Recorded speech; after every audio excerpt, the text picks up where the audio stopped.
Hello everyone, welcome back to your own channel. आज हम करने जा रहे हैं जो हम अपना क्लास 10th का साइंस का चैप्टर नंबर 6 लाइफ प्रोसेसेस कर रहे थे, वो हमारा कंप्लीट हो चुका है। आज हमें उसके इंडेक्स क्वेश्चन को स्टार्ट करना है। ठीक है, हमारी 2-3 दिन अभी क्लास नहीं हुई। फ्राइडे सैटरडे को क्लास में नहीं दे पाई क्योंकि आपको पता है, मैंने शायद आपको पोस्ट भी डाला था कि मेरी फेयरवेल थी सैटरडे को, तो फ्राइडे को हम उसकी तैयारी में लगे हुए थे और सैटरडे को तो हम काफी लेट हो चुके थे फेयरवेल के बाद, इसलिए मैं अपनी क्लास नहीं ले पाई। कोई बात नहीं, और कुछ शेयर जरूर करूंगी फेयरवेल के बारे में। जो हमारा लाइव सेशन होगा उसमें शेयर करूंगी, फोटोज वगैरह वीडियो सारी चीजें अपने साथ जरूर शेयर करूंगी। ठीक है, तो चलिए आज की जो सेशन है उसको स्टार्ट करते हैं। इंडेक्स क्वेश्चन आज हम स्टार्ट करने जा रहे हैं। स्टार्ट करते हैं। हमारा जो पेज नंबर 95 है उस पे आपका एक पेज नंबर 95 में फर्स्ट आपका इंडेक्स क्वेश्चन है, why is diffusion insufficient to meet the oxygen requirements of multicellular organisms like humans? जो डिफ्यूजन होता है, डिफ्यूजन में मैंने आपको बताया था कि जैसे यूनिसेलुलर ऑर्गेनिजम्स होते हैं उनमें फूड भी होता है, रेस्पिरेशन भी होता है, होल बॉडी में एक साथ वो डायरेक्टली एक्वायर कर सकते हैं। लेकिन हमारे अंदर क्या होता है, बहुत सारे ऑर्गन्स होते हैं, पूरा लंबा प्रोसेस होता है। ठीक है, ऐसा हमारे अंदर क्यों नहीं होता? ह्यूमंस मल्टी सेलुलर ऑर्गेनिजम्स है जो, उनके अंदर जो डिफ्यूजन है वो क्यों काम नहीं करता? तो देखो, जो मल्टी सेलुलर ऑर्गेनिजम्स है जैसे ह्यूमंस हैं, जो बॉडी सेल्स है वो डायरेक्ट कॉन्टेक्ट में नहीं होते सराउंडिंग के। ठीक है ना, जो हमारी सराउंडिंग एनवायरमेंट है, इसीलिए जो हर एक सेल है बॉडी का उसको ऑक्सीजन चाहिए, है ना। जो प्रोसेस है डिफ्यूजन का, उसमें क्या होता है, इन्वायरमेंट से वो सारी ऑक्सीजन एक्वायर कर लेगा। तो यूनिसेलुलर ऑर्गेनिजम्स के अंदर तो कैपेसिटी होती है डायरेक्टली सब कुछ एक्वायर करने की, बट हमारे अंदर हर एक सेल को, यूनिसेलुलर वो तो एक सिंगल सेल है, सिंगल सेल ने सब कुछ ले लिया, काम ही खत्म, ऑर्गन्स की जरूरत ही नहीं है। अब हमारे अंदर तो मिलियंस ऑफ सेल्स हैं, एक अगर आधे भी सेल्स रह गए तो भी काम नहीं चल रहा है। तो इसीलिए जो डिफ्यूजन का प्रोसेस है वो ऑक्सीजन रिक्वायरमेंट जो मीट कराता है यूनिसेलुलर में, वो तो पॉसिबल है, बट मल्टी सेलुलर में नहीं। मल्टी सेलुलर जिसमें बहुत सारे सेल्स हैं, यूनिसेलुलर में एक ही सेल होता है, तो एक ही सेल से वो डायरेक्टली ऑक्सीजन ले लेता है, डायरेक्टली फूड ले लेता है, डायरेक्टली वेस्ट निकाल देता है, एक्सक्रीशन। ठीक है, लेकिन मल्टी सेलुलर में हर एक प्रोसेस के लिए, क्योंकि बहुत सारे सेल्स होते हैं, हर एक जो प्रोसेस है उसके लिए अलग अलग ऑर्गन से पूरा प्रोसेस होता है। ठीक है, next is second question. What criteria do we use to decide whether something is alive? क्या क्राइटेरिया हम यूज करते हैं, मतलब किसके आधार पर हम ये डिसाइड करते हैं कि कोई भी चीज जीवित है या नहीं, कैसे हमें पता लगे? तो जो मेन क्राइटेरिया है जो हम यूज करते हैं कि कोई भी चीज जीवित जिंदा है कि नहीं, वो है ब्रीथिंग और रेस्पिरेशन। सांस लेने का जो प्रोसेस है, जो ऑक्सीजन, जो एक्सचेंज ऑफ गैसेज है, इन प्रोसेस से हमें पता लगता है कोई भी चीज जीवित है कि नहीं। ठीक है, therefore however living organisms also show growth and movement. जो लिविंग ऑर्गेनिजम्स है वो ग्रोथ भी दिखाते हैं, डेवलपमेंट, मूवमेंट भी दिखाते हैं। हम मूव कर रहे हैं, एनिमल्स मूव कर रहे हैं। ठीक है ना, जैसे प्लांट्स ग्रो, उनकी जो ग्रोथ है वो बढ़ती जा रही है, तो ग्रोथ और मूवमेंट से भी पता लगता है लिविंग ऑर्गेनिजम्स में कि वो अलाइव है, जीवित है। ठीक है, third is what are outside raw materials used by an organisms. बाहर से जो ऑर्गेनिजम्स है वो बाहर से क्या चीजें लेते हैं, रॉ मटेरियल्स क्या होते हैं, जो कोई भी, जैसे हमने फ्रूट्स वेजिटेबल्स ली, वेजिटेबल्स की बात, वेजिटेबल्स क्या है, रॉ मटेरियल है, उसके बाद हमने कुकिंग करके उसकी सब्जी बनाई है। ठीक है ना, तो रॉ मटेरियल क्या है, किससे बनाई है, वेजिटेबल से बनाई है। आउटसाइड से रॉ मटेरियल जो ऑर्गेनिज्म यूज करता है, तो यहाँ पे क्या आएगा, any organism uses organic molecules as raw material. कोई भी ऑर्गेनिज्म है सब वो ऑर्गेनिक मटेरियल यूज करते हैं। ठीक है ना, ऑर्गेनिक मॉलिक्यूल्स यूज करते हैं रॉ मटेरियल में। जो हेटेरोट्रॉफ्स हैं वो क्या करते हैं, फूड लेते हैं, और जो ऑटोट्रॉफ्स हैं वो कार्बन डाइऑक्साइड, मिनरल्स, वाटर, ये सब लेते हैं। दोनों में क्या है, दोनों ऑर्गेनिक मॉलिक्यूल्स हैं। ठीक है, and all organisms use oxygen as raw materials, और जितने भी ऑर्गेनिजम्स हैं वो सब ऑक्सीजन को भी as a raw material, as a respiration के प्रोसेस के लिए यूज करते हैं। ठीक है, नेक्स्ट चलिए। Second is what process would you consider essential for maintaining life. हमारी लाइफ को मेंटेन करने के लिए, हमारी लाइफ ऐसे चलती रहे, उसके लिए कौन से प्रोसेस कंसिडर है जो बहुत जरूरी है हमारे लिए? तो जो प्रोसेस एसेंशियल है हमारी लाइफ को मेंटेन करने के लिए, वो है पहला तो न्यूट्रिशन। जो प्रोसेस हमने पढ़े हैं पूरे चैप्टर में वही है। प्रॉपर जो पोषक आहार है वो जरूरी है। रेस्पिरेशन, ठीक है, जो हमारा सांस लेना है, जो एक्सचेंज ऑफ गैसेस है वो जरूरी है। ट्रांसपोर्टेशन, फूड ट्रांसपोर्ट हो रहा है, वाटर ट्रांसपोर्ट हो रहा है, मिनरल्स, विटामिन, सारी चीजें जो न्यूट्रिएंट्स है वो ट्रांसपोर्ट हो रही है पूरी बॉडी में, वो जरूरी है। एक्सक्रीशन, जो हमारा वेस्ट मटेरियल, जिस चीज को बॉडी की जरूरत नहीं है वो बाहर निकाल दे, वो एक्सक्रीशन हो गया। तो ये सारे प्रोसेस लाइफ को मेंटेन करने के लिए जरूरी है। नेक्स्ट आपका पेज नंबर 101 पे आपके इंडेक्स क्वेश्चंस है। क्वेश्चन नंबर 1 है वहां पर, what are the differences between autotrophic nutrition and heterotrophic nutrition. क्या डिफरेंस है दोनों में, ऑटोट्रॉफिक और हीटरोट्रॉफिक न्यूट्रिशन में। देखो जो ऑटोट्रॉफिक न्यूट्रिशन है वो अपना खाना क्या होते हैं, ऑटोट्रॉफ्स अपना खाना खुद बनाते हैं, हीटरोट्रॉफ्स जो डिपेंडेंट होते हैं ऑटोट्रॉफ्स पे। तो ऑटोट्रॉफिक न्यूट्रिशन के अंदर क्या होगा, जो हमारे इन्वायरमेंट से हमें ऑटोमेटिकली मिल रहा है, ठीक है। इस मोड ऑफ न्यूट्रिशन में जो ऑर्गेनिज्म है मेक्स और सिंथेसाइजर्स ओन फूड, वो अपना खाना खुद बनाते हैं, जो हमारे इन्वायरमेंट है उसी से, सनलाइट ले ली है, कार्बन डाइऑक्साइड, इन चीजों की हेल्प से वो अपना खाना खुद बनाते हैं। तो organisms use simple inorganic materials use करते हैं, जैसे कार्बन डाइऑक्साइड, वाटर, ठीक है, और अपना खाना बनाते हैं प्रेजेंस ऑफ सनलाइट, ठीक है, सनलाइट की प्रेजेंस में अपना फूड प्रिपेयर करते हैं। Third is all green plants and some algae undergo this mode of nutrition. जितने भी ग्रीन प्लांट्स हैं वो सब, और कुछ एल्गी होती हैं, वो इसका एग्जांपल्स है ऑटोट्रॉफिक न्यूट्रिशन की। Next is heterotrophic nutrition. इस मोड ऑफ न्यूट्रिशन में क्या होता है, जो ऑर्गेनिज्म है कैन नॉट मेक और सिंथेसाइज इट्स ओन फूड, अपना खाना खुद नहीं बना सकते हैं। तो ये अपना खाना खुद नहीं बना सकते, तो ये किस पे डिपेंड करते हैं, दूसरे ऑर्गेनिजम्स पे डिपेंड करते हैं अपने फूड के लिए, ठीक है। थर्ड इज जितने भी एनिमल्स हैं, बैक्टीरिया है, मोस्टली फंजाई है, वो सब इस न्यूट्रिशन के अंदर आते हैं। क्लियर। नेक्स्ट क्वेश्चन पे मूव करते हैं। Question number 2, where do plants get each of the raw materials required for photosynthesis. जो प्लांट्स हैं उनको कहाँ से अपना रॉ मटेरियल्स मिलता है, जो फोटोसिंथेसिस का प्रोसेस के थ्रू ही तो अपना फूड प्रिपेयर करते हैं ऑटोट्रॉफ्स, जो ग्रीन प्लांट्स होते हैं। तो उनको जो वो जिस चीज से, जिसकी हेल्प से वो फूड अपना प्रिपेयर करते हैं, वो रॉ मटेरियल उनको कहाँ से मिलता है अपना फोटोसिंथेसिस करने के लिए। तो देखो उनको 4 चीजें मिलनी चाहिए, कार्बन डाइऑक्साइड चाहिए, वाटर चाहिए, सनलाइट चाहिए, क्लोरोफिल चाहिए। इनकी हेल्प से वो अपना फूड प्रिपेयर करते हैं।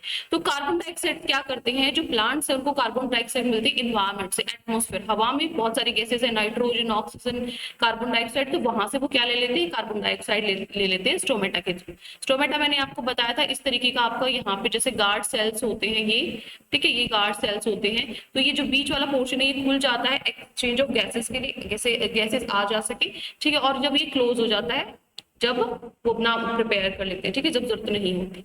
So second is water. Water क्या होता है, वाटर कहाँ से मिलता है प्लांट्स को, जो प्लांट्स हैं वो पानी को अब्सॉर्ब कर लेते हैं मिट्टी से, सॉइल से, ठीक है ना, रूट्स हैं, जो जड़ें हैं, पानी हम डालते हैं ना, एंड ट्रांसपोर्ट टू लीव्स, और उसको पत्तों में ट्रांसपोर्ट कर देते हैं, ठीक है।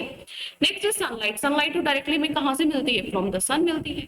क्लोरोफिल। क्लोरोफिल कहाँ होती है, क्लोरोप्लास्ट में होती है। और क्लोरोप्लास्ट कहाँ पे होता है, ग्रीन लीव्स में होता है, या फिर जो ग्रीन पार्ट होता है प्लांट का उसमें क्लोरोप्लास्ट होती है, ठीक है। ग्रीन लीव्स या ग्रीन पार्ट है उसमें क्लोरोप्लास्ट होता है, और उस क्लोरोप्लास्ट के अंदर क्लोरोफिल होती है, जो कि फोटोसिंथेसिस के लिए मोस्ट इंपॉर्टेंट, ठीक है। हो गया, क्या क्या चाहिए फोटोसिंथेसिस प्रोसेस के लिए। नेक्स्ट है question number 3, what is the role of the acid in our stomach. हमारे पेट में, हमारे स्टमक में जो एसिड, उसका क्या काम है। मैंने आपको बताया था, इसी चैप्टर में बताया था शायद, है ना, कि पेप्सिन होता है, HCl होता है, इनके सब ट्रिप्सिन होता है, अलग अलग काम होते हैं इनके। तो जो एसिड है उसका क्या काम है स्टमक में। तो देखो role of acid in our stomach is to make acidic medium बनाने के लिए, which is necessary for the activation of enzyme pepsin। क्योंकि बहुत सारे एंजाइम्स है, उनको एक्टिवेट करने के लिए हमें एसिडिक मीडियम बना के रखता है, क्योंकि वो उसी मीडियम में एक्टिवेट हो सकते हैं। Second is to kill bacteria which the food में कंटेन। अब फूड के अंदर भी बहुत सारे बैक्टीरिया होते हैं, ठीक है।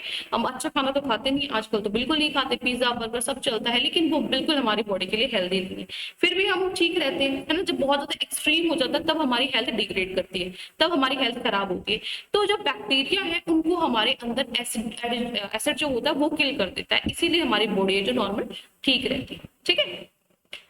Fourth question is what is the function of digestive enzymes. जो डाइजेस्टिव एंजाइम्स होते हैं उनका क्या फंक्शन है, उनका क्या काम है। देखो जो खाना हम खाते हैं वो कॉम्प्लेक्स होता है नेचर, ठीक है, उसके अंदर बहुत सारे कॉम्प्लेक्स मॉलिक्यूल्स होते हैं। तो जो डाइजेस्टिव एंजाइम्स हैं वो उन कॉम्प्लेक्स मॉलिक्यूल को छोटे छोटे सिंपल मॉलिक्यूल्स में तोड़ देते हैं, ताकि वो एब्जॉर्ब कर सके, जो हमारे इंटेस्टाइन है उनकी वॉल्स में इजीली एब्जॉर्ब हो सके, ठीक है। ये पूछा है कि डाइजेस्टिव एंजाइम का क्या फंक्शन है, क्या काम है। तो आप लिखोगे जो कॉम्प्लेक्स मॉलिक्यूल्स है, क्योंकि जो फूड है वो एक कॉम्प्लेक्स मॉलिक्यूल है। तो जो डाइजेस्टिव एंजाइम है वो कॉम्प्लेक्स को छोटे छोटे सिंपल मॉलिक्यूल्स में तोड़ता है, ताकि जो हमारी आते हैं, हमारे इंटेस्टाइन है, वो उसको आसानी से सोख सके, एब्जॉर्ब कर सके, ठीक है। Next is question number 5, how is the small intestine designed to absorb digested food. जो स्मॉल इंटेस्टाइन है उसको कैसे डिजाइन किया गया है कि डाइजेस्टेड फूड मतलब जो डाइजेस्टेड फूड है वो उसको एब्जॉर्ब कर सके। जो हमारी इंटेस्टाइन है वही एब्जॉर्ब करती है खाने को, वही सोखती है, ठीक है। तो वो कैसे, किस तरीके से उसका डिजाइन है कि वो एब्जॉर्ब कर पाती है। तो मैंने आपको एक इंपॉर्टेंट यहाँ पे वर्ड बताया था, उस दिन भी बताया था, विली, ठीक है ना। Finger like projections like villi, बस ये लाइन लिख दो आप, finger like projections called villi, ठीक है। मोस्ट इंपॉर्टेंट लाइन है पूरे पैराग्राफ।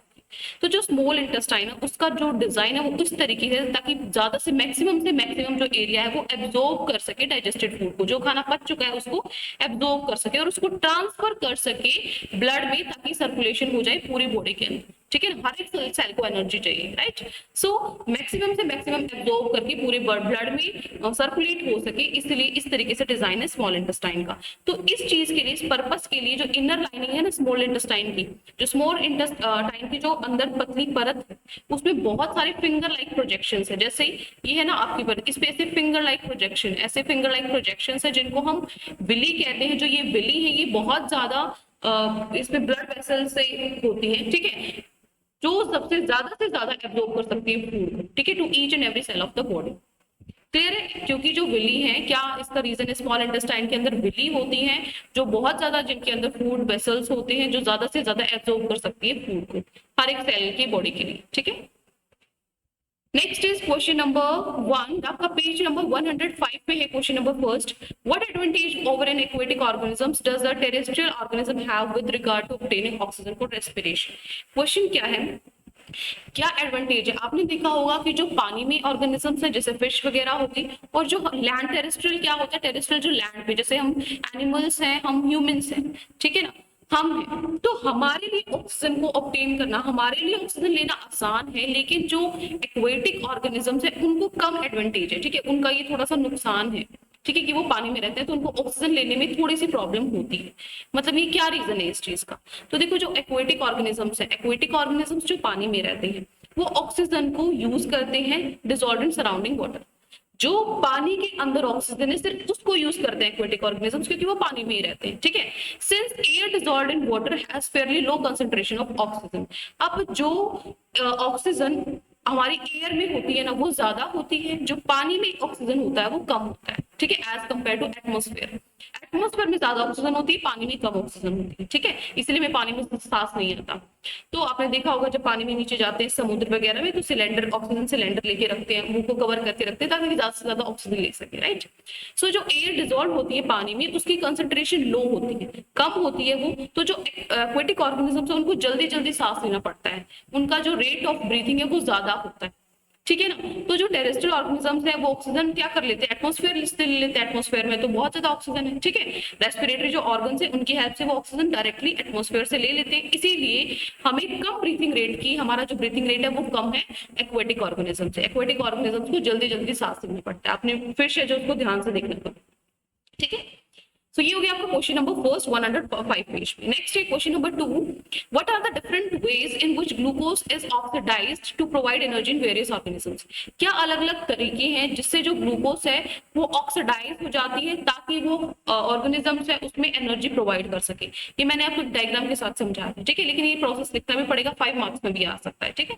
तो अलग अलग तरीके जिससे ग्लूकोज को ऑक्सीडाइज कर सकते हैं ताकि एनर्जी मिले।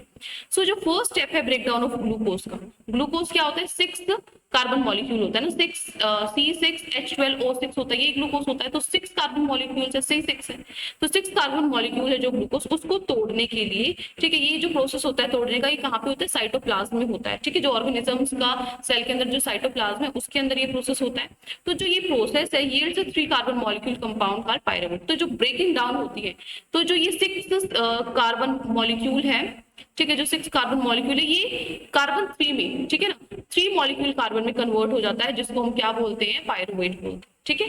तो जो ये ब्रेकडाउन है पायरुवेट का, अब इसके अलग अलग तरीके होते हैं, जो 3 तरीके हैं। पहला है एनारोबिक रेस्पिरेशन, जिसके अंदर जो प्लांट्स हैं, एनारोबिक रेस्पिरेशन के अंदर जो प्लांट्स हैं वो एथेनॉल और carbon dioxide as a end products, मतलब जो उनके प्रोडक्ट्स होते हैं, ठीक है। अनएरोबिक में जो प्रोडक्ट्स होते हैं वो क्या होते हैं, इथेनॉल होते हैं और कार्बन होते हैं, ठीक है ना। अनएरोबिक और एरोबिक पता है ना, मतलब जिसमें ऑक्सीजन प्रेजेंस हो, ठीक है, ऑक्सीजन की प्रेजेंस में, और एक ऑक्सीजन की प्रेजेंस में नहीं, ठीक है। तो अनएरोबिक में क्या होगा, एथेनॉल और कार्बन डाइऑक्साइड प्रोड्यूस होगी। एरोबिक में क्या होगा, अनएरोबिक होता है जिसमें ऑक्सीजन नहीं होती, ठीक है ना। अनएरोबिक में क्या होगा, जो respiration in anaerobic aerobic respiration जो ब्रेकडाउन होता है पायरुवेट का, वो कहाँ पे होता है? ऑक्सीजन की प्रेजेंस में होता है, जिससे जो 3 मॉलिक्यूल कार्बन डाइऑक्साइड आपका होगा और वाटर होगा, ठीक है ना। 3 मॉलिक्यूल्स तो कार्बन डाइऑक्साइड के मिलेंगे और वाटर हमें मिलेगा जब एरोबिक रेस्पिरेशन होगा, मतलब जब ऑक्सीजन प्रेजेंट है, ठीक है। तो जो एनर्जी रिलीज होगी एरोबिक रेस्पिरेशन में वो ज्यादा होगी अनएरोबिक रेस्पिरेशन से, ठीक है। क्या किया है मैंने? सिंपल से यहाँ पे इस पैराग्राफ में क्या बोला, ध्यान से सुन लो। इसने ये बोला जो ग्लूकोज है ना वो कैसे ऑक्सीडाइज होती है, कैसे टूटती है ताकि एनर्जी मिल जाए ऑर्गेनिजम्स को। तो सबसे पहले जो ग्लूकोज होती है वो 6 कार्बन मॉलिक्यूल होता है, उसको पहले साइटोप्लाज्म के अंदर 3 कार्बन मॉलिक्यूल में तोड़ते हैं जिसको पायरुवेट बोलते हैं। उसके बाद पायरुवेट है वो 3 तरीके से टूटता है। पहला तो अनएरोबिक रेस्पिरेशन, मतलब जब ऑक्सीजन प्रेजेंट नहीं होती उस टाइम पे वो इथेनॉल और कार्बन डाइऑक्साइड बनाएगा, ठीक है। दूसरा जब ऑक्सीजन प्रेजेंट होती है मतलब एरोबिक रेस्पिरेशन, उस टाइम पे वो 3 मॉलिक्यूल्स कार्बन डाइऑक्साइड के वाटर के बनाएगा, ठीक है ना। तो यहाँ पे ज्यादा एनर्जी होती है एरोबिक में, ठीक है, एज कंपेयर टू अनएरोबिक। उसके बाद जो तीसरा प्रोसेस है लैक ऑफ ऑक्सीजन, एक में ऑक्सीजन थी ही नहीं, एक में थी, एक में कमी है ऑक्सीजन की, कम है ऑक्सीजन। तो समटाइम्स कभी कभी क्या होता है कि जो लैक ऑफ ऑक्सीजन हो जाती है स्पेशली ड्यूरिंग फिजिकल एक्सरसाइज, ठीक है ना, फिजिकल एक्सरसाइज के टाइम पे, तो जो हमारी मसल्स वगैरह उनमें, तो जो पायरुवेट है वो कन्वर्ट हो जाता है लैक्टिक एसिड में। लैक्टिक एसिड क्या होता है? 3 कार्बन मॉलिक्यूल कंपाउंड होता है। तो लैक्टिक एसिड है वो फॉर्मेशन ऑफ लैक्टिक एसिड होता है, वो बनता है हमारी मसल्स में जिसकी वजह से क्रैम्प होते हैं, ठीक है। आपने देखा होगा शुरू में आप जाते हो बहुत ज्यादा जोर लगा देते हो, आपकी दर्द होती है, वो किस वजह से होता है? इसी वजह से होता है, ठीक है ना। सो एक मिनट वेट अ सेकेंड, चलिए। तो ये जो चीजें मैंने भी एक्सप्लेन की है, जो ग्लूकोज है साइटोप्लाज्म के अंदर पायरुवेट में चेंज हो जाएगा, एब्सेंस ऑफ ऑक्सीजन में इथेनॉल और कार्बन डाइऑक्साइड बनाएगा, लैक ऑफ ऑक्सीजन में लैक्टिक एसिड एनर्जी बनाएगा और प्रेजेंस ऑफ ऑक्सीजन में कार्बन डाइऑक्साइड और वाटर बनाएगा, ठीक है। तो ये आपका आंसर है। इन 3 तरीके से आपकी जो ग्लूकोज है वो कन्वर्ट होती है। Next is question number 3, how is oxygen and carbon dioxide transported in human beings. जो ऑक्सीजन और जो कार्बन डाइऑक्साइड है कैसे ट्रांसपोर्ट होती है ह्यूमन बींग्स के अंदर? तो देखो जो ट्रांसपोर्ट ऑफ ऑक्सीजन, ऑक्सीजन कैसे ट्रांसपोर्ट होती है? जो हीमोग्लोबिन है वो जो ब्लड के अंदर होता है, हीमोग्लोबिन वो क्या कर लेता है? ऑक्सीजन को ले लेता है हवा में से, ठीक है ना, from the air in the lungs के थ्रू। तो इसके अंदर जो ऑक्सीजन होती है ये सारे टिश्यूज तक उसको पहुंचाता है जहां पे ऑक्सीजन की कमी है, ठीक है ना, बिफोर रिलीजिंग इट। क्लियर है? ट्रांसपोर्ट ऑफ ऑक्सीजन में क्या होगा? जो हीमोग्लोबिन हमारे ब्लड के अंदर होता है वो ऑक्सीजन को लेता है, ठीक है, लंग्स के थ्रू, और ये ऑक्सीजन को सारे टिश्यूज तक जाएगा जहां पे भी ऑक्सीजन की कमी है। तो पहला प्रोसेस तो ये हो गया, ट्रांसपोर्ट ऑफ ऑक्सीजन हो गया। अब उसने कार्बन डाइऑक्साइड का भी पूछा है कि कार्बन डाइऑक्साइड कैसे ह्यूमंस के अंदर ट्रांसपोर्ट होता है। तो जो कार्बन डाइऑक्साइड है वो सोल्यूबल के वाटर के अंदर सोल्यूबल होता है, ठीक है, घुल जाता है पानी में। तो therefore it is mostly transported from body tissues in the dissolved form in our blood plasma to lungs. तो मोस्टली क्या होता है, ये जो कार्बन डाइऑक्साइड है हमारी बॉडी टिश्यूज के अंदर क्या होता है? डिसॉल्व फॉर्म में, जो हमारा ब्लड प्लाज्मा मैंने आपको बताया था लिक्विड होता है, जो मैट्रिक्स होता है ब्लड का, ठीक है ना, तो उसमें घुल कर ये क्या होता है? ट्रांसपोर्ट होता है लंग्स तक। Here it diffuses from blood to air in the lungs, ठीक है। ये शायद पीछे इसको कर दो, ये कुछ नहीं है, इसको कट कर देना, ठीक है, ये शायद गलत है, ठीक है, ये कुछ नहीं है। Here it diffuses from blood to air in the lungs, फिर लंग्स के अंदर कार्बन डाइऑक्साइड चला जाता है और वो फिर बाहर रिलीज हो जाता है, ठीक है। इस तरीके से ऑक्सीजन और कार्बन डाइऑक्साइड ट्रांसपोर्ट होते हैं। Next is how are lungs designed in human beings to maximise the area for exchange of gases. जो हमारे लंग्स है उसको कैसा डिजाइन है ह्यूमन बीइंग्स के अंदर, किस तरीके से बनाया गया है कि वो मैक्सिमम से मैक्सिमम जो एक्सचेंज कर सके गैसेस को, कार्बन डाइऑक्साइड ले सके, ऑक्सीजन ले सके, कार्बन डाइऑक्साइड बाहर छोड़ सके, ऐसा किस तरीके का उसका डिजाइन है? तो देखो विद इन द लंग्स के अंदर जो एयर पैसेज है वो 2 छोटे ट्यूब्स में डिवाइड किया गया है, ठीक है, divide into smaller and smaller tubes. Wait a second,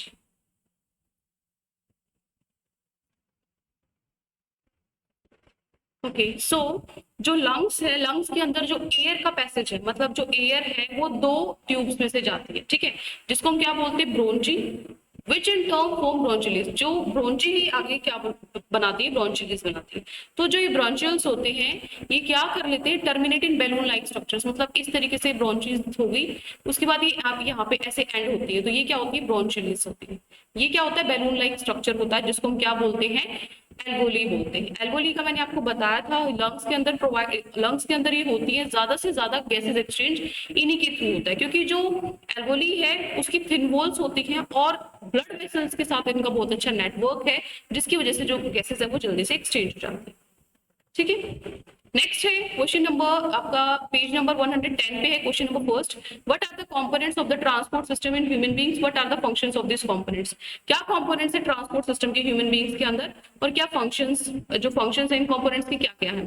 तो कंपोनेंट्स कौन से होते हैं, देखो जो ट्रांसपोर्ट सिस्टम है, मतलब जो हमारा सर्कुलेटरी सिस्टम है ह्यूमंस के अंदर, वो मेनली उसमें तीन चीजें मैंने आपको बताई थी, हार्ट, ब्लड और ब्लड वेसल्स, ये तीनों बताई थी। ठीक है, तो फंक्शन ऑफ, सबसे पहले अब आपको तीनों के फंक्शंस भी बताने हैं। तो हार्ट का फंक्शन क्या है, जो हार्ट है वो क्या करेगा, डीऑक्सीजनेटेड ब्लड को लेगा बॉडी पार्ट्स में से, पूरी बॉडी में से, और पंप कर देगा उसको लंग्स तक पहुंचा देगा, ताकि वो लंग्स जो है वहां पे उसको ऑक्सीजन प्रोवाइड करा दे जिसमें ऑक्सीजन नहीं है। ठीक है, और क्या करेगा, प्यूरिफाइड ब्लड को ले लेगा लंग्स में से, लंग्स में से जब ऑक्सीजन आ गया है वापस वो ले लेगा और पूरी बॉडी में फिर से ट्रांसफर कर देगा। ठीक है, ये काम है हार्ट का। क्लियर, ये मैं बहुत अच्छे से बहुत डिटेल में एक्सप्लेन कर चुकी हूँ, इसीलिए जल्दी जल्दी करा रही हूँ। ठीक है, फिर ब्लड का फंक्शन, जो ब्लड है वो क्या करता है, ऑक्सीजन को, कार्बन डाइऑक्साइड को, जो डाइजेस्टेड फूड है, हॉर्मोन्स है, या फिर जो भी नाइट्रोजनस वेस्ट है, यूरिया वगैरह, उसको ट्रांसपोर्ट करता है। ठीक है, और ये बॉडी को जो डिजीज वगैरह बीमारियां हैं उससे भी बचाता है, हमारे जो बॉडी का टेम्परेचर है उसको भी बैलेंस करके रखता है। ठीक है, next is function of blood vessels. Blood vessels का क्या फंक्शन है, क्या काम है। तो देखो जो ब्लड है, the blood pushed by the heart flows through the blood vessels। जो ब्लड हार्ट ने जिसको पुश किया था, ठीक है ना, वो क्या करेगा, ब्लड वेसल्स में से जाएगा। मतलब जो ब्लड क्या कर रहा था, भेज रहा था ब्लड को ताकि ऑक्सीजन मिले, ले रहा था जिसमें ऑक्सीजन है ऑलरेडी ताकि पूरी बॉडी में ट्रांसफर कर सके। तो वो जहां से भेज रहा है, जहां से ले रहा है, ठीक है, वो काम कौन करते हैं, ब्लड वेसल्स करते हैं, जिसके अंदर क्या होती है, आर्टरीज, वेन्स और कैपिलरीज होती है। तीनों का डिफरेंस मैंने आपको बता दिया था, क्या फर्क है तीनों में। ठीक है, and also comes back to the heart through them, और इन्हीं के थ्रू वापस ब्लड आता भी है। क्लियर, तो ये फंक्शन है, ये तीन कंपोनेंट है ट्रांसपोर्टेशन सिस्टम के, हार्ट, ब्लड, ब्लड वेसल्स, और तीनों के फंक्शंस भी हमने कर लिए। ठीक है, next is question number 2, why is it necessary to separate oxygenated and deoxygenated blood in mammals and birds. ये क्यों जरूरी है कि जो ऑक्सीजनेटेड वाला ब्लड है और जो डीऑक्सीजनेटेड वाला ब्लड है, मतलब जिसमें ऑक्सीजन नहीं है और जिसमें ऑक्सीजन है, उन ब्लड को अलग अलग रखना क्यों जरूरी है मैमल्स और बर्ड्स में।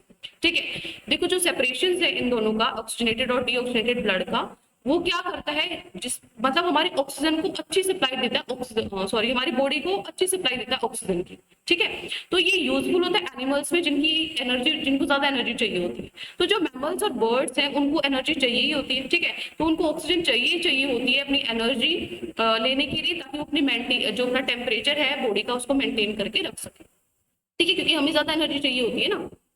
Next is question number 3, what are the components of the transport system in highly organized plants। क्या components है ट्रांसपोर्ट सिस्टम की प्लांट्स में, प्लांट्स में कैसे ट्रांसपोर्टेशन होता है, जाइलम फोइलम मैंने आपको बताया था। तो जाइलम में क्या था, जो वाटर और मिनरल्स ट्रांसपोर्ट करता है, फोइलम में क्या था, जो फूड ट्रांसपोर्ट करता है। वही सारा इसमें एक्सप्लेन करके लिख दोगे। जो हाईली ऑर्गेनाइज्ड प्लांट्स है उसमें दो कंडक्टिंग टिश्यूज होते हैं, जाइलम फोइलम। जाइलम के अंदर क्या होती है, वेसल्स होती है, ट्रेचेट्स होती हैं, और जाइलम टिश्यूज होते हैं, इंटरकनेक्टेड होते हैं सारे वेसल्स और ट्रेचेट्स, जो एक सिस्टम बना देते हैं जिसमें जो वाटर है वो पूरी सारे पार्ट्स तक पहुंच पाए प्लांट्स का, इस तरीके से वो सिस्टम होता है। ठीक है, तो जो जाइलम है वही वाटर और मिनरल्स को कैरी करता है। फिर आता है फोइलम। फोइलम में सॉल्युबल प्रोडक्ट्स होते हैं, फोटोसिंथेसिस के बाद जो होते हैं, लीव्स में से अलग अलग पार्ट्स में पहुंचाता है, फूड को मेनली पहुंचाता है। क्लियर है, next is question number 4, how are water and minerals transport in plants. जो वाटर और मिनरल्स है कैसे ट्रांसपोर्ट होते हैं प्लांट्स के अंदर। तो देखो जो रूट्स है प्लांट की, उसमें हेयर्स होते हैं। ठीक है ना, हेयर्स होते हैं ना रूट्स में। ठीक है, तो जो ये रूट हेयर है ये डायरेक्टली कॉन्टेक्ट में होते हैं with the film of water in between the soil particles. मिट्टी में नमी होती है तो रूट्स मिट्टी में होती है, तो वहां से उनको पानी मिलता है। तो जो वाटर डिजोल्व, जो वाटर है और जो मिनरल्स हैं रूट्स में, ठीक है ना, वो डिफ्यूजन प्रोसेस का, जो आपको पता है डिफ्यूजन क्या होता है, तो वाटर और जो डिजोल्व मिनरल्स हैं वो रूट हेयर में जाते हैं डिफ्यूजन के प्रोसेस के थ्रू। तो जो वाटर और मिनरल्स हैं, रूट हेयर एब्जॉर्ब कर लेगा पानी को और मिनरल्स को सॉइल में से। ठीक है ना, और क्या करेगा, हर जितना भी हमारा प्लांट है उसके सारे पार्ट्स तक वो पहुंचाएगा। और कौन पहुंचाता है सारे पार्ट्स में, जाइलम पहुंचाता है। ठीक है ना, तो जो जाइलम वेसल है रूट प्लांट का, वो कनेक्ट होता है जाइलम उसके जाइलम वेसल ऑफ स्टेम से, रूट का स्टेम से होता है। ठीक है ना, तो ये यहाँ पे आपका रूट से ऊपर स्टेम है, इससे कनेक्टेड होता है। ठीक है, एक मिनट तो यही वो मैंने प्रोसेस आपको पूरा ये सारा मैं आपको समझा चुकी हूँ, ठीक है, लेक्चर में समझा चुकी हूँ, एक बार इसको रीड कर लेना, ठीक है ना, ये आपका होमवर्क है, ये मैं एक्सप्लेन कर चुकी हूँ, इसलिए अगर आपको नहीं समझ में आ रहा तो लेक्चर देख सकते हो। Next is question number 5, how is food transported in plants. Plants के अंदर फूड कैसे ट्रांसपोर्ट होता है, जो फॉइलम होता है उसके थ्रू होता है, ठीक है, मैंने आपको बताया था जो जाइलम है वो वाटर मिनरल्स को करता है, जो फॉइलम है वो फूड को करता है। किस तरीके से जो एटीपी वाला प्रोसेस था, ठीक है, जो हमारा एनर्जी होती है उसके थ्रू, और ये energy from ATR water, now ये यहाँ पे एटीपी है, ठीक है ना। जो शुगर मोड है लीव्स के अंदर वो सीव ट्यूब्स में जाता है फॉइलम टिश्यू के थ्रू, ठीक है, एनर्जी यूज करता है एटीपी, ठीक है, ये शायद यहाँ पे थोड़ा सा इसमें गड़बड़ है, ATP from ATP water now enter sieve tubes containing sugar by the process of osmosis due to which the pressure in the following tissue rises. जो मैंने आपको प्रेशर वाले आपको 3 चीजें मैंने आपको एक्सप्लेन की थी, है ना। थोड़ी सी डिस्टर्बेंस हो रही है, चलिए आज वर्कलोड थोड़ा सा ज्यादा है। देखो जो हाई प्रेशर की वजह से जो फूड है ना वो अपर बॉडी पार्ट्स में जाता रहता है, मतलब कहने का ये मेन वो है, ठीक है, मतलब जो शुगर है सीव ट्यूब्स के अंदर जाता है, फॉइलम टिश्यूज लेकर जाता है, ऑस्मोसिस की वजह से जो प्रेशर है वो बनता है, ठीक है, फॉइलम टिश्यू है वो राइज होता है, ऊपर जाता है, इस तरीके से प्लांट में ऊपर जाते जाते सारे पार्ट्स को है जो फूड मिल जाता है, ठीक है। नेक्स्ट इज अब जो 112 पेज नंबर के आपके क्वेश्चन आंसर्स है वो हम कल करेंगे और एक्सरसाइज के क्वेश्चंस कल करेंगे। तो आज के लिए इतना ही, मिलते हैं नेक्स्ट वीडियो में, चलते हैं, टेक केयर, बाय।